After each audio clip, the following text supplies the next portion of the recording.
मजहब नहीं सिखाता आपस में बैर रखना, मजहब नहीं सिखाता आपस में बैर रखना, हिंदी है हम वतन है हिंदोसिता हमारा. എല്ലാവർക്കും നമസ്കാരം, ആദാബ്.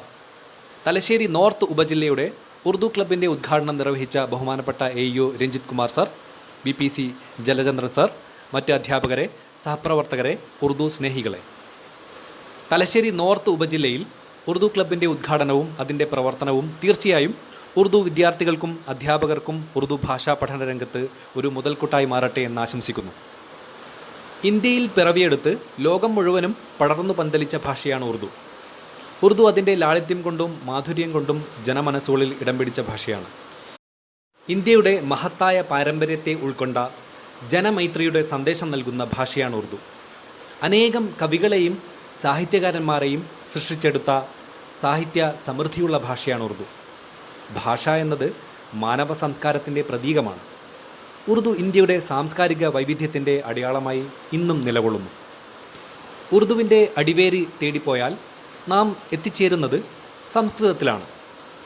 സംസ്കൃതത്തിൽ നിന്നും ഉരുത്തിരിഞ്ഞു വന്ന പ്രാകൃത ഭാഷകളും അവയിൽ നിന്നും ഉടലെടുത്ത അപഭ്രംശ ഭാഷകളും ഉറുദുവിൻ്റെ പൂർവികരാണ്. മിക്ക ഇന്തോ ആര്യൻ ഭാഷകളെയും പോലെ ഉറുദുവിൻ്റെ ഉദയവും 11ാം നൂറ്റാണ്ടിലാണ്. ഇന്ത്യയിലെ ഒട്ടുമിക്ക ഭാഷകളിലും പേർഷ്യൻ ഭാഷയുടെ സ്വാധീനം കാണാം. ഉറുദുവിൽ പേർഷ്യൻ ഭാഷയുടെ സ്വാധീനം വളരെ പ്രകടമായി തന്നെ കാണാം. ഉത്തരേന്ത്യയിൽ സംസാരിക്കുന്ന ബഹുഭൂരിപക്ഷം ഭാഷകളും ഉൾപ്പെട്ട ഇന്തോ യൂറോപ്യൻ മഹാഭാഷാ കുടുംബത്തിലെ ഒരംഗം തന്നെയാണ് പേർഷ്യൻ ഭാഷയും. സംസ്കൃതവുമായി വളരെ അടുത്ത് കിടക്കുന്ന ഭാഷ.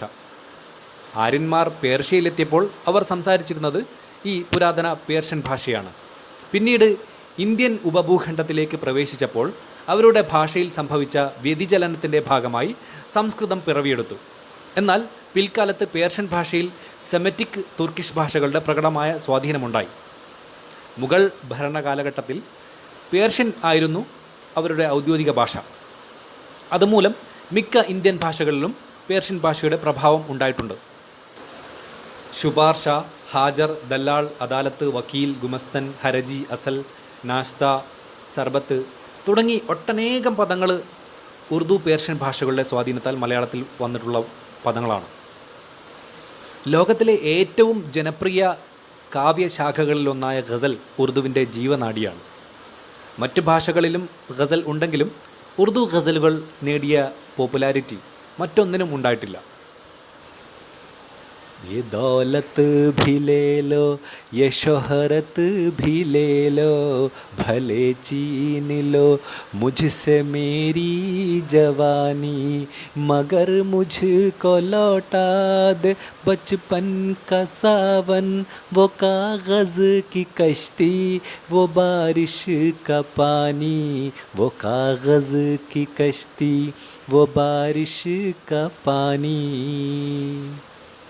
ഇങ്ങനെ ജനമനസ്സുകളിൽ ഇടം പിടിച്ച ഒട്ടേറെ കാവ്യങ്ങൾ ഉൾക്കൊണ്ട ഒരു ഭാഷയാണ് ഉറുദു.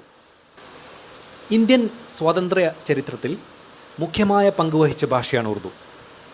നമ്മുടെ സമര നേതാക്കന്മാർ ഉറുദുവിനെ ഒരു മാധ്യമമായി ഉപയോഗിച്ചു. ഇഖ്ബാൽ എഴുതിയ സാരേ ജഹാം സേ അച്ഛാ ആർക്കും മറക്കാൻ പറ്റാത്തൊരു ഗാനമാണല്ലോ.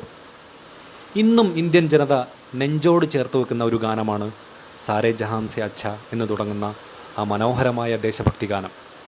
സ്വാതന്ത്ര്യ സമര സേനാനികൾക്ക് ഭാഷണങ്ങളിലൂടെയും സാഹിത്യങ്ങളിലൂടെയും ഉറുദു പത്രങ്ങളിലൂടെയും പ്രചോദനമേകിയ ഭാഷയാണ് ഉറുദു. മഹാത്മാഗാന്ധി പ്രണയിച്ച ഭാഷ, നെഹ്റുവിൻ്റെ മാതൃഭാഷ, ഭഗത് സിംഗ് തൻ്റെ ആശയപ്രചരണത്തിന് വേണ്ടി ഉപയോഗിച്ച ഭാഷ എന്നിങ്ങനെ ഒട്ടനേകം പദവികൾ ഉറുദുവിനുണ്ട്. ഒരു കാലത്ത് ഇന്ത്യയുടെ ഔദ്യോഗിക ഭാഷാ പദവി അലങ്കരിച്ച ഭാഷയാണ് ഉറുദു. ഏകദേശം 1837 മുതൽ 100 വർഷക്കാലം ഇന്ത്യയുടെ ഔദ്യോഗിക ഭാഷയാണെന്ന കാര്യം നാം മറന്നുകൂടാ. പക്ഷേ സ്വാതന്ത്ര്യത്തിന് ശേഷം ഉറുദു ഭാഷ വളരെയധികം അവഗണന നേരിട്ടു. ഹിന്ദിയും ഉറുദുവും തുല്യ വോട്ടുകൾ നേടിയെങ്കിലും കാസ്റ്റിംഗ് വോട്ടിൻ്റെ പിൻബലത്തിൽ ഹിന്ദി ഇന്ത്യയുടെ ഔദ്യോഗിക ഭാഷയായി മാറി. ഉറുദു ഹൃദയഭൂമികളായ ഉത്തർപ്രദേശ്, ഡൽഹി, ബീഹാർ, മധ്യപ്രദേശ് തുടങ്ങിയ സംസ്ഥാനങ്ങളിൽ ഉറുദുവിന് ഔദ്യോഗിക ഭാഷാ പദവിയോ അതുപോലെ അവിടെയുള്ള പാഠ്യപദ്ധതികളിൽ ഒരു പഠന ഭാഷയായി പോലും ഉൾപ്പെടുത്തിയില്ല. പക്ഷേ അപ്പോഴും ഉറുദു ജനപ്രീതിയുള്ള ഭാഷയായി ബോളിവുഡ് സിനിമകളിലൂടെയും അവയുടെ ഗാനങ്ങളിലൂടെയും ഗസൽ സന്ധ്യകളിലൂടെയും ജീവിച്ചു. ഏതായാലും ചുരുക്കി പറഞ്ഞാൽ ഇന്ത്യയുടെ സാംസ്കാരിക പൈതൃകത്തിന് ഒരുപാട് സംഭാവനകൾ നൽകിയ ഭാഷയാണ് ഉറുദു. ആ ഭാഷയുടെ പ്രചരണത്തിനും പഠനത്തിനും രൂപീകരിച്ച ഈ ക്ലബിന് എല്ലാവിധ മംഗളാശംസകളും നേരുന്നു. ജയ് ഹിന്ദ്, ജയ് ഉറുദു.